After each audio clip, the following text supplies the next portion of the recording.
Well, good morning, friends. Mark Holmes here with my buddy Cowboy Joe Boo, as well as Joe Bear in the house. And as always, I want to say thank you all for watching, commenting, subscribing, and being part of the Joe Boo Sports Report. Without you guys, as well as you ladies, you know that this literally does not work. So let's get open for business and let's wake up the football gods on this thirsty Thursday.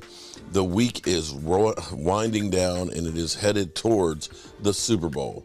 That's right. There is a Super Bowl this week. I keep forgetting because of course, talk of the Dallas Cowboys. It seems like the biggest conversation in the Super Bowl right now is what is going on with Michael Irvin. But before I get to that, it's kind of crazy that there's all kinds of moving parts and stuff right now. Technically, this is the off season, but there's a lot of things that are happening. We hear, of course, that Dan Snyder, who has apparently two homes that are well in the upper 40s, is selling one of those. It just went on the market for $49 million. So if you got $49 million and you're looking for a fixer-upper, he's got the place for you right there on the Potomac River. Beautiful location, 15 acres. I had a dream, or I have a dream of having some land, and we're going to call it Bluestone, where we can have you fans come through, and be able to spend the weekend and stuff, come in on Thursday, watch Thursday night football and literally throw up your Italian sub because the game's so bad, check out the Jobu, workshop, and we build you a nice little piece. And, of course, Sunday is game day. We have a great big game room, and, we're sitting there doing all these, wonderful things, getting ready for the game. We got Jobu wings, we got pulled pork and stuff. And we all doing this stuff together, kind of like a mini vacation and stuff. And I was looking and thinking, Shenandoah Valley, and things in there, so it's a nice retreat. But, 15 acres on the Potomac River wouldn't be bad. I wonder how long I could finance $15 million. 500 years? Oh, okay. Not good enough. But I'm just saying, that would be incredible. Just imagine living a life like that where you have two mansions that are worth $49 million. That's insane. But that is the life of an NFL owner. He is looking for $7 billion for the Washington Commanders. And that, to me, is kind of crazy when you think about the stadium is the worst stadium in the NFL. The stadium is the worst. Literally, I'm sitting on a raggedy seat at the game. The railings break and almost hit an NFL quarterback. You can literally see the rust on the outside of the place. How the hell are the Washington Commanders worth $7 billion? I don't understand it. I don't, but that's what he's looking for, $7 billion. And then, of course, we now have teams out there trying to get quarterbacks. We have Derek Carr, who all of a sudden now, revisionist history is Derek Carr is just a great quarterback. He just hasn't had the opportunity in the right location. And so he's about to go to New Orleans. And I'll be honest with you, I don't know that signing a Derek Carr for as much money as it's going to be is really a better move than Jameis Winston. Jameis Winston, when he had Sean Payton there before he got injured that season, was balling. To me, it seems like he should be at least given an opportunity to try. They wouldn't even play him. That was just insane. And then there's, of course, Lamar Jackson, who it looks like the Ravens may franchise tag him or they may trade him. And teams are lining up to make that move for them. And so as you see teams that are thirsty for quarterbacks, the Commanders apparently think that Sam Howell is quarterback number one for now at least.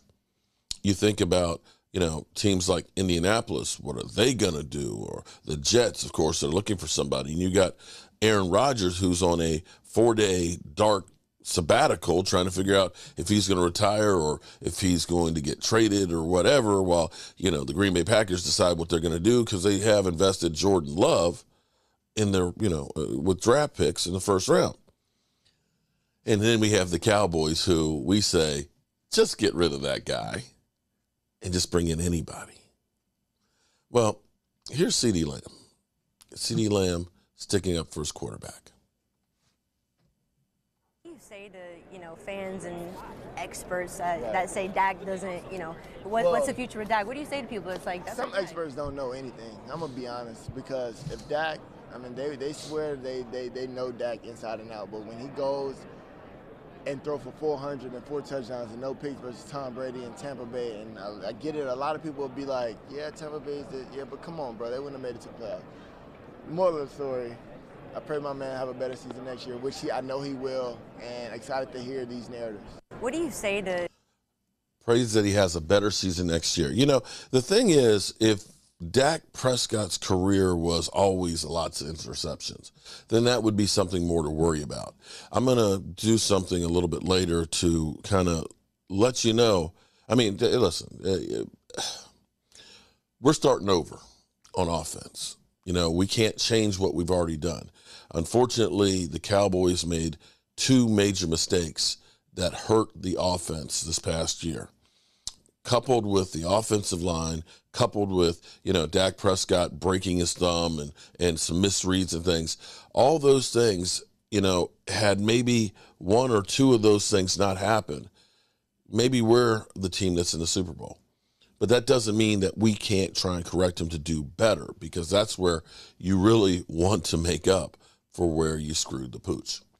So on to Michael Irvin. Now, here's the thing that's kind of crazy. There's so much that's it doesn't make a whole lot of sense. Looking at this, we basically heard, yesterday that Michael Irvin was being pulled from the coverage. Okay, got that. No problem. And we hear about a complaint that was made, but the police department, there's no complaint. There's no police report or anything like that. There's no, other than TMZ saying that something happened. First, there's a little bit more detail coming out. First, we hear that they first wanted to move him to another hotel. Michael Irvin says, they did a broadcast stuff at a bar. They did some drinking and stuff. They came back, and he doesn't remember anything. Then allegedly there's security footage that said, oh, yeah, you met this person. And they talked for like 45 seconds. In the lobby, nothing physical. And he said there was a handshake.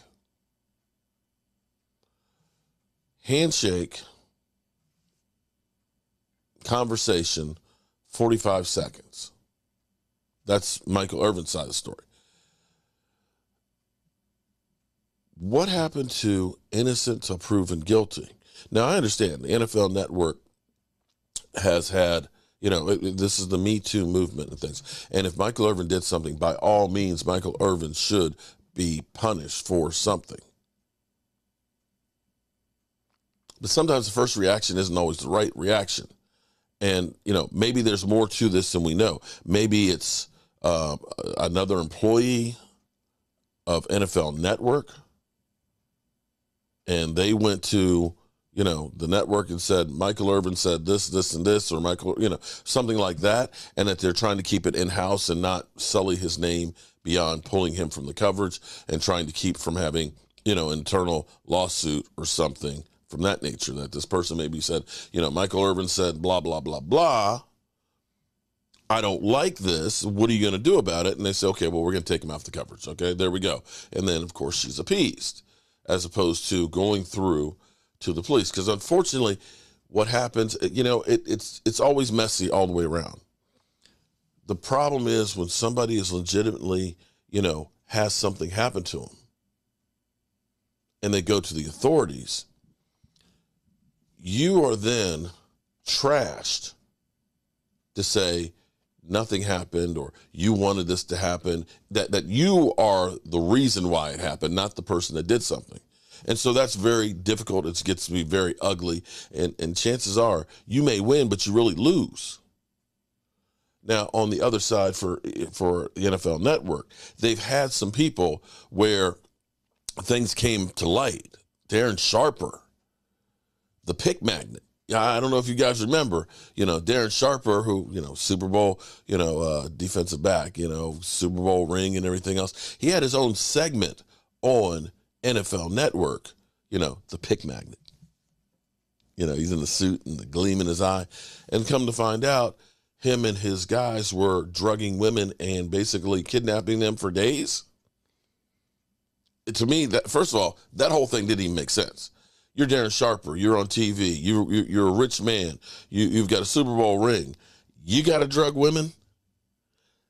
Women would be lining up to be with you. Why would you have to do something like that? So the NFL Network, and then they've had others where, things have come to light. So they're going to be more proactive and instead of reactive, that if there's something going on, we want to say we did the right thing immediately.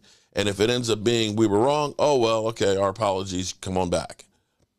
So there's more to the story than what we know right now, and we'll have to wait and see if anything else comes from it. What will be interesting to see is if other networks will not work with Michael Irvin. We know ESPN, of course, of Stephen A. Smith and things, they do. The kicker will be is if ESPN does something, more than likely then it is something beyond somebody who works for just NFL Network. Because at the moment, all you have is an allegation, but we don't know where the allegation went. Hopefully, this is a misunderstanding. We all like Michael Irvin. He's a great personality on TV, a Hall of Famer, a Cowboy's great and stuff. You hate to see them get in trouble. But if you do something you shouldn't be doing, you got to pay for it. And that's the bottom line. So I've got to take care of a meeting and stuff here in a few minutes, but I've got to crunch the numbers. I literally woke up in the middle of the night thinking about something, and I've got to get the numbers to back up what I'm looking at to see if it really is true and how we can compare to what happened and how we can fix what's going on. All right, good people. As always, I appreciate you. Our folks here, and as always, I want to thank you all for watching, commenting, subscribing, and being part of the show for the Sports Report.